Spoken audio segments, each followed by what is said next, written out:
وبه نستعين على أمور الدنيا والدين والصلاة والسلام على سيدنا محمد وعلى آله وصحبه أجمعين.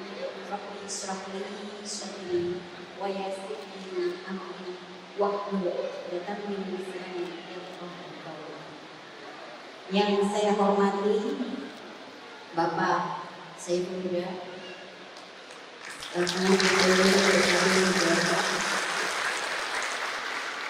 Bapak Rahmat, para kiai yang tidak bisa saya sebutkan satu persatu tanpa menghormati rasa hormat saya, para caleg dapil 2 DPR RI, para anggota DPR yang menemani saya hadir di sini, ada Ibu Nurul, ada Ibu Dara, ada Sekjen Perempuan Bangsa Ibu Miftah berdiri, ada Wakil Bendahara Perempuan Bangsa Ibu Lisa,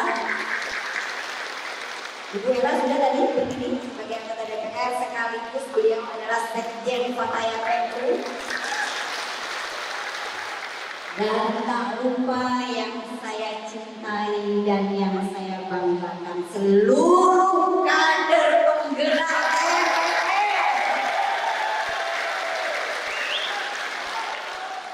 Puji syukur kehadirat Allah Subhanahu wa Ta'ala.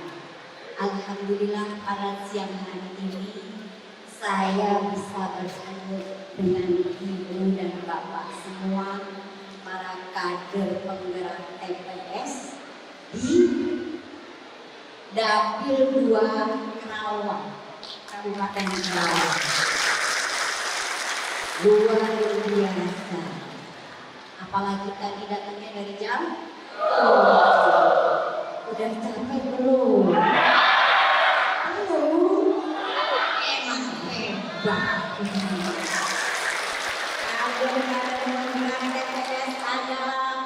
Kader perempuan yang hebat dan para bapak-bapak yang pemuda-pemuda yang hebat. Saya merasa terhormat hadir di sini dan sangat bangga bisa bertemu dengan saudara-saudara kalian semua. Shalawat dan salam semoga tetap terlimpah curahkan kehadiran baginda kita Nabi besar Muhammad Sallallahu Alaihi Wasallam. Bapak Ibu yang saya hormati, kayaknya kalau saya mau mulai enaknya pakai pantun dulu nih. Boleh saya pantun?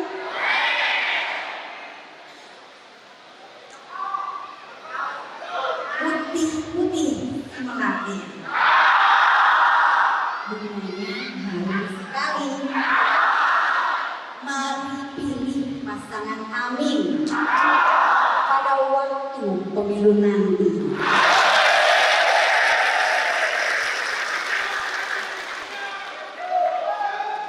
Saudaraku sekalian yang berbahagia, kalau semuanya sudah menyatakan mendukung dan ingin mengawal pasangan amin, yang pertama saya sampaikan salam dari suami saya Abdul Muhaimin Iskandar.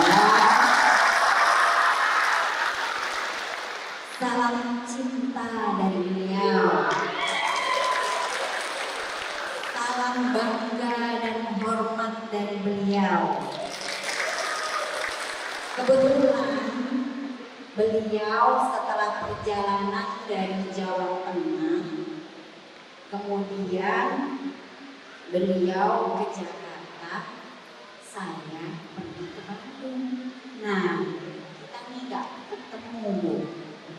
Tapi saya bilang, saya ini mau pergi menghadiri, mendatangi para kader penggerak yang ada di Kerawang.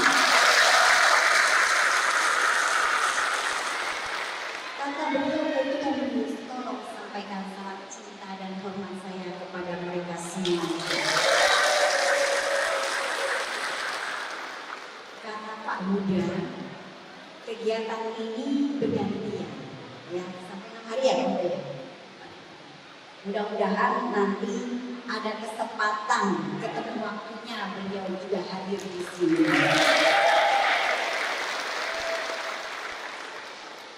Bapak Ibu sekalian yang saya hormati, kenapa ya Pak Muhaimin mau mencalonkan diri jadi wakil presiden bersama pasangan Pak Anies Baswedan? Kenapa ya kira-kira? Kenapa ya Bu?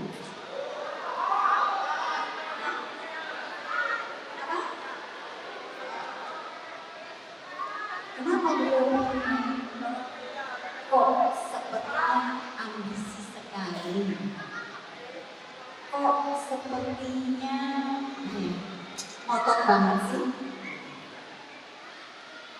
Kalau saya tanya ke Pak Muhaimin, ngapain sih menjadi presiden?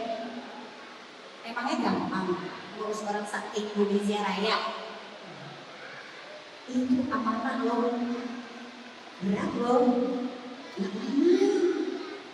Indonesia Raya, nggak cuma ada di Karawang, tapi ada di mana-mana, di Sumatera, di Padang. Itu semua nanti akan menjadi bagian dari tanggung jawab beliau. Saya tanya begitu, ngapain? Bukankah enak kita sudah seperti ini aja? Yang tidak terlalu banyak tanggung jawabnya. Tapi apa kata beliau? Khairun nas anfa'uhum linnas. Sebaik-baik manusia adalah orang yang bermanfaat untuk manusia lain. Loh, emangnya selama ini kita tidak memberikan manfaat sama orang lain? Bukan tidak memberikan manfaat, kita sudah berusaha memberikan manfaat, tetapi rasa-rasanya kurang besar, kurang luas, kurang jauh jangkauannya. Bayangkan, waktu itu Pak Muhaimin, sekarang nih Pak Muhaimin hanya jadi wakil ketua DPR. Jadi tugasnya adalah mengawal undang-undang, bagaimana undang-undang itu pro pada rakyat. Nah, kalau yang menentukan itu kebijakannya bukan DPR, tapi kadang-kadang bersama pemerintah. Pelaksananya ada di pemerintahan. Kalau misalnya ini Pak Muhaimin itu mau membantu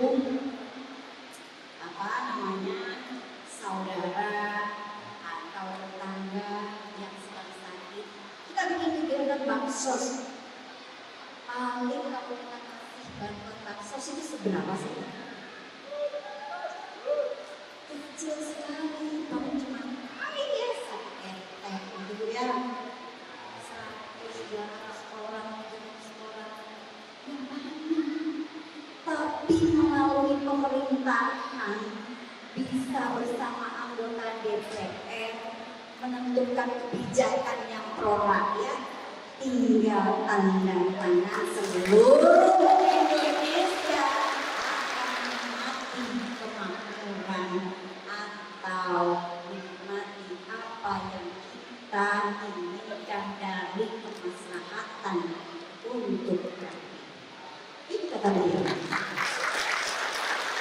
Di samping itu beliau juga mendapatkan mandat dari Partai Kebangkitan Bangsa saat kongres, diperintahkan oleh partai untuk maju pada kesempatan Pilpres di 2020.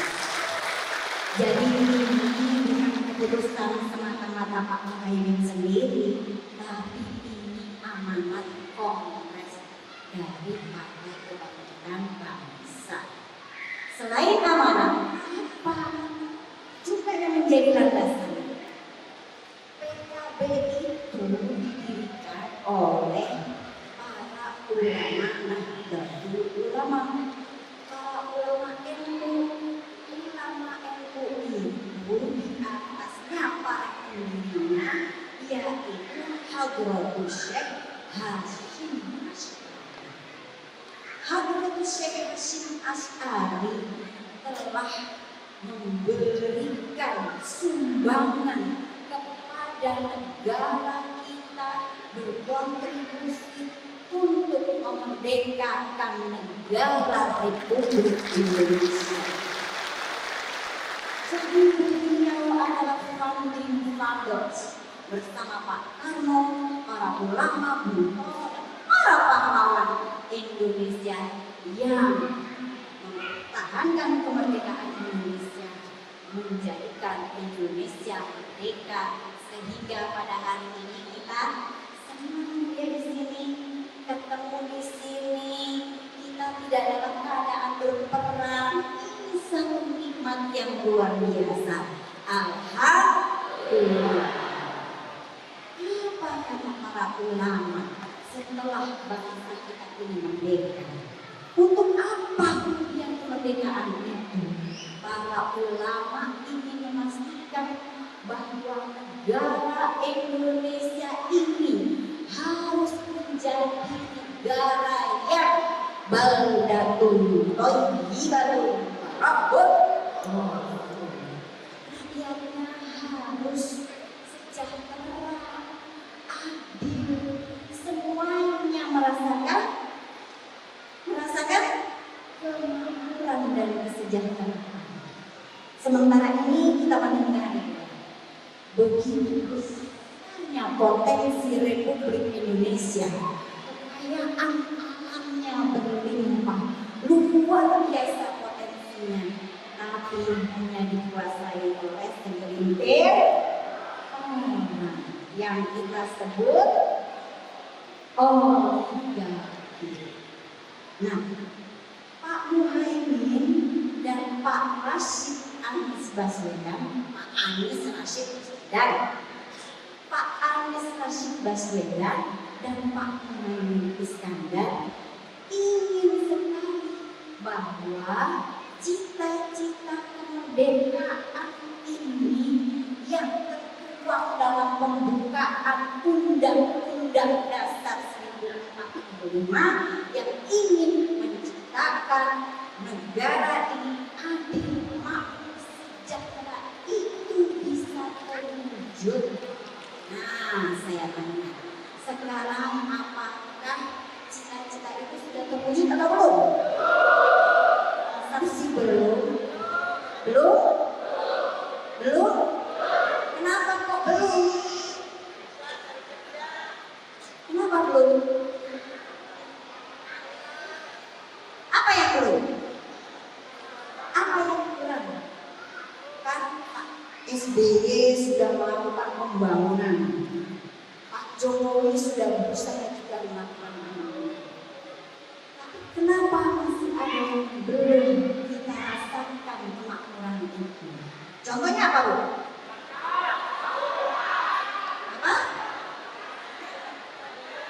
Apa?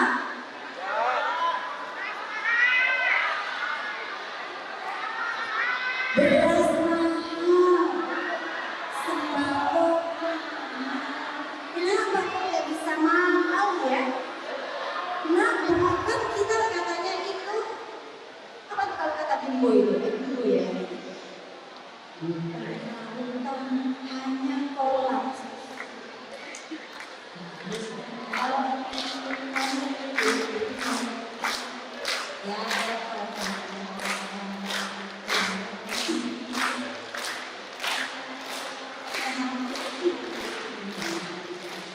Orang bilang tanah kita tanah surga, tongkat kayu dan batu jadi tanah.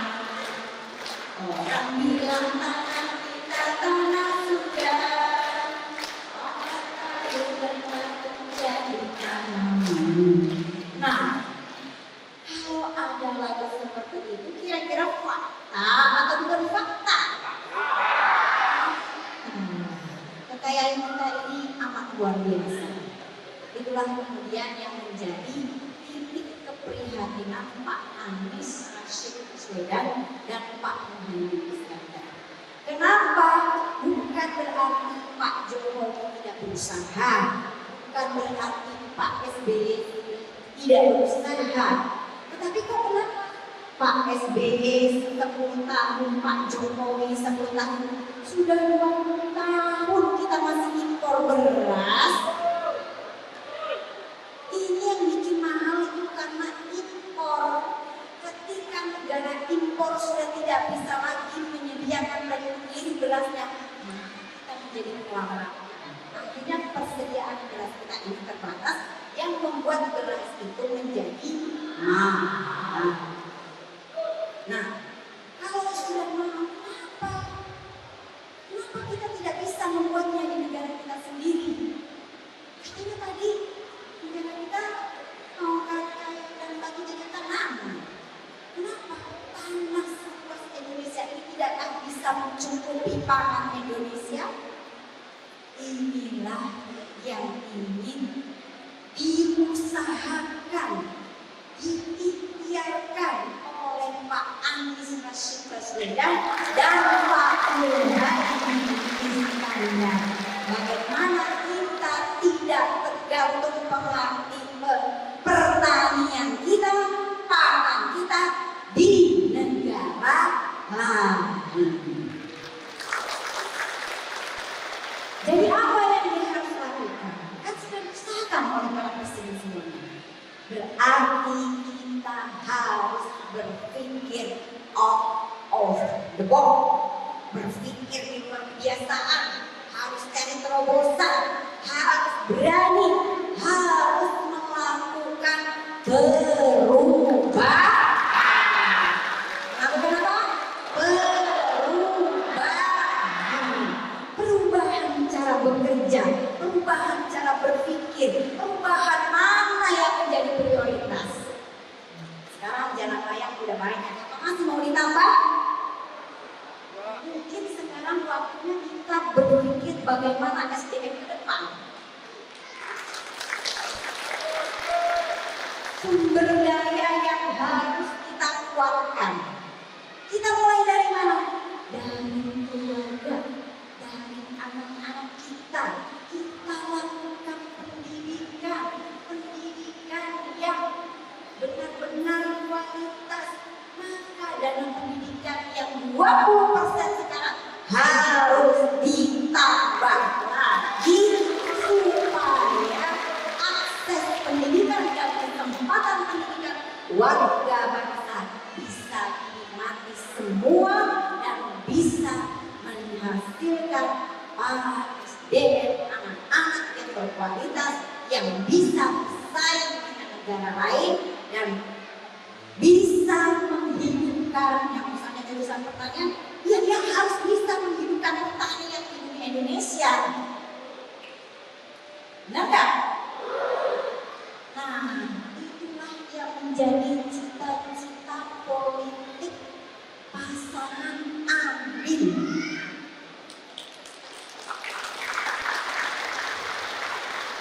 Terus cita-cita ini akan sia-sia kalau kita berdiam diri, tidak membantu beliau berdua untuk memenangkan beliau berdua di Pilpres 2024. Karena kalau sampai kesempatan ini lewat, maka kita tidak akan lagi mempunyai kesempatan ke depannya di pemilu. Kesempatannya akan menunggu 5 tahun lagi. Ya, kita mungkin akan berkelanjutan seperti kemarin. Tidak seperti yang diinginkan, kita ingin melakukan perubahan.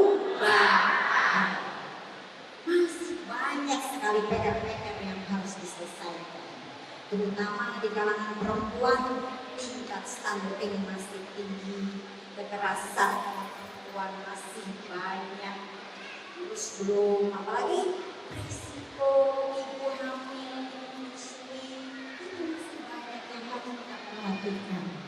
Ini tidak ada lain, maka harus kita lakukan perubahan. Kalau saya bilang perubahan, saya bilang amin. Perubahan. Perubahan. Bapak Ibu sekalian, saya hormati. Itulah yang penting kita tahu. Untuk itu maka Pak Muhaimin dan Pak Anies Baswedan sangat tergantung sekali Bapak Ibu semua.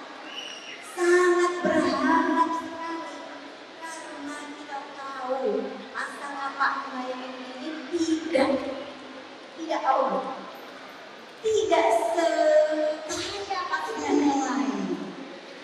Jadi fasilitasnya juga sudah terbatas. Makanya semangat kita harus kuat. Kita mau menjadi muslim yang kuat atau muslim yang lemah? Kita mau menjadi warga Nahdliyin yang santai, diam-diam saja di rumah, atau kita menjadi warga Nahdliyin yang aktif, yang akan menjaga dan mengamankan pemilu di 2024 ini? Itu semua tergantung pilihan. Kalau kita berpikir Pak yang namanya presiden, wakil presiden, kalau kita percaya dengan ketentuan Allah, kodok dan kodar, itu udah ada catatannya di sana, ya kan? Siapa yang jadi presiden, siapa yang jadi wakil presiden, itu udah ada catatannya. Terus kalau udah ada catatannya itu, kita masa mau diam aja, Bu? Ya udah, ngapain? Gak usah jaga TPS, gak usah datang ke tempat pemilu. Kan udah semuanya ditentukan oleh Allah, kita ketahuan siapa pemilihnya, dan siapa yang jadi presiden dan wakil presiden. Tapi Allah tidak menghendaki seperti itu. Tugas kita itu, kata Nabi Muhammad, adalah berikhtiar maksimal, berusaha maksimal. Urusan hasil adalah prerogatif Allah.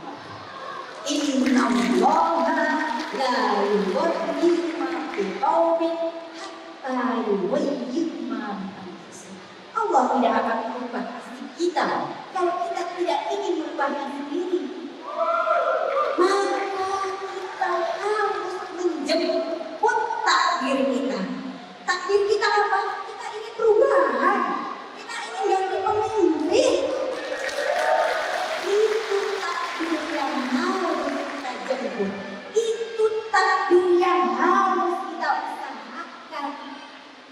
Bukan kita menjadi perempuan yang lemah di rumah nonton sinetron, di akhir tidak ini. Saya yakin perempuan-perempuan ini adalah perempuan yang tinggi, perempuan-perempuan yang militan. Kita bersatu bersama bagaimana kita bisa memenangkan pasangan Anies Baswedan dan Pak Muhaimin. Setuju, Bu? Semangat? Amin. Amin. Amin. Anies Muhaimin menang. Jadi sekali lagi saya sangat berharap, sangat bergantung dengan usaha dari kita semuanya. Apakah nanti kita ingin membiarkan, misalnya di dalam TPS itu harus kita pastikan ini penghitungannya dengan apa enggak. Kalau ada yang nggak benar, foto akan kita laporkan ke Bawaslu. Jangan nungguin TPS sambil buka handphone, nggak tahu tuh yang lagi hitung-hitung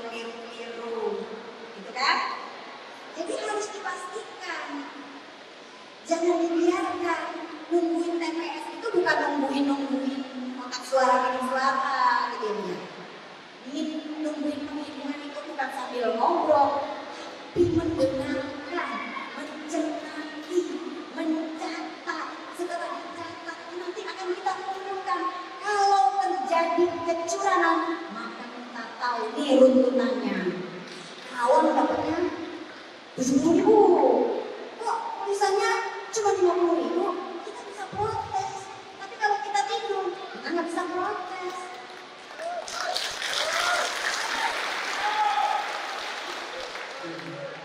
Setelah kita foto, kita tunggu, kan nanti kita akan berganti. Pasti nanti akan dilaporkan hasil mereka perhitungan kita.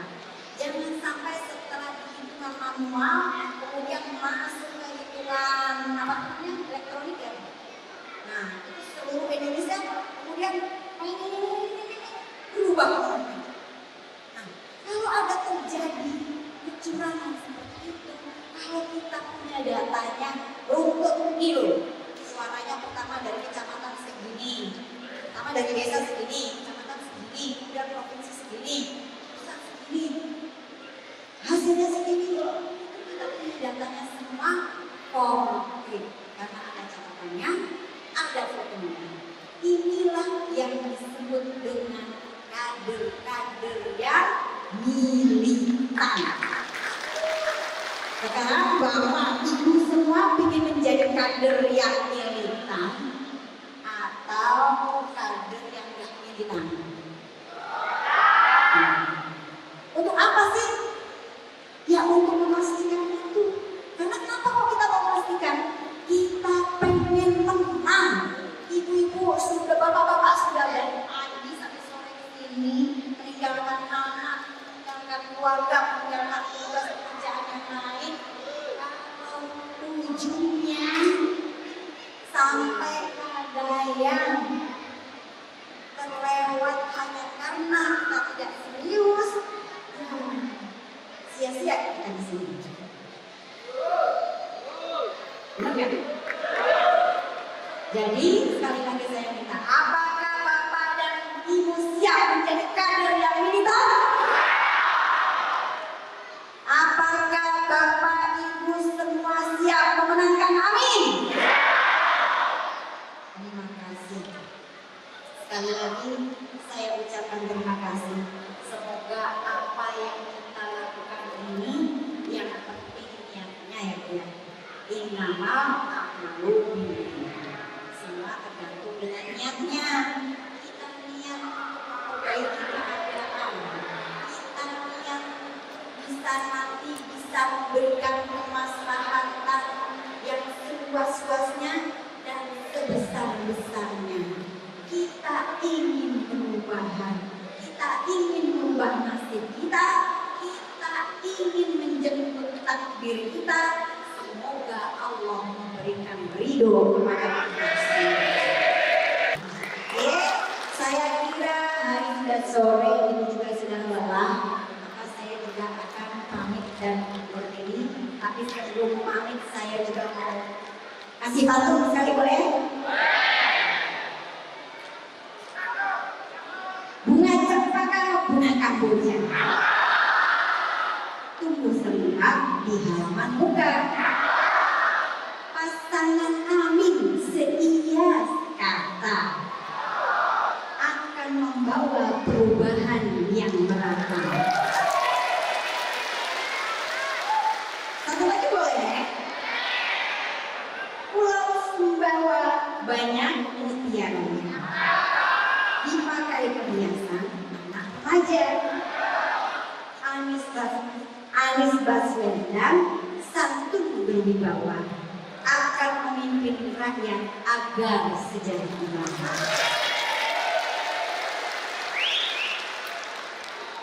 Pulau Bali tujuan wisata, pantainya indah luar biasa. Anies Muhaimin akan memimpin kita. Mari kita doakan bersama-sama.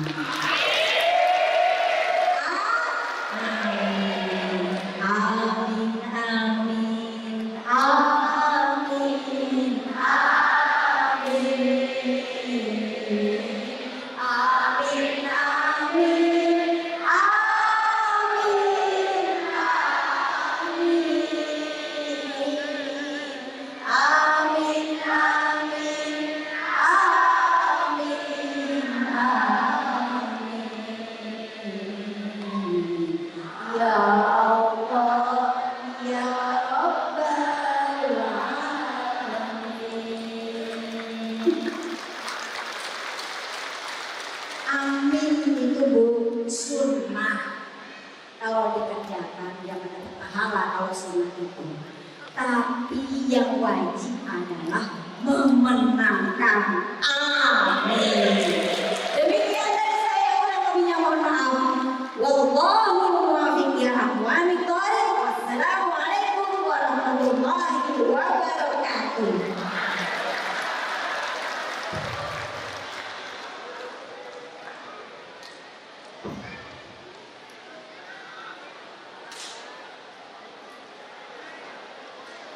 Baik, selanjutnya kita akan foto bersama.